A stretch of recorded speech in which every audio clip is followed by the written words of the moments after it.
Υπάρχει μια διάσημη ιστορία για τον Πάμπλο Πικάσο. Ο Πικάσο βρίσκεται σε ένα εστιατόριο και την ώρα που τρώει τον διακόπτει ένας άντρας και του δίνει ένα χαρτομάτιλο, λέγοντάς του: «Μπορείς να σκετσάρεις κάτι για εμένα, θα σε πληρώσω». Ο Πάμπλο παίρνει το χαρτομάτιλο, βγάζει ένα μολύβι από την τσέπη του και ξεκινάει και να σχεδιάζει κάτι πολύ χαρακτηριστικό δικό του. Σε μισό λεπτό έχει ολοκληρώσει το σχέδιο και το κρατάει ψηλά με το δύο άντρας. Ο άντρας το βλέπει, ενθουσιάζεται και κάνει να το πάρει. Το τραβάει ο Πάμπλο Πικάσο και του λέει: «Περίμενε, πρέπει να με πληρώσεις πρώτα». Αυτό κάνει $100.000. Σαστίζει ο άντρας και του λέει: $100.000, μα έκανες μόλις 30 δευτερόλεπτα να το κάνεις.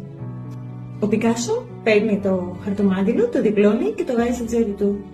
Και του λέει: «Δεν έχω κάνει 30 δευτερόλεπτα. Μου πήρε 40 χρόνια να το κάνω». Το ότι μπορείς να κάνεις κάτι σε μισή ώρα κρύβει μέσα του πολύ αγώνα. Έχεις παλέψει γι' αυτό. Έχεις διαβάσει πάρα πολύ. Έχεις κάνει πάρα πολύ εξάσκηση και έχεις πολλή εμπειρία πάνω σε αυτό. Οι άνθρωποι πληρώνουν την εμπειρία σου, όχι μόνο τον χρόνο σου. Να θυμάσαι και να γνωρίζεις την αξία.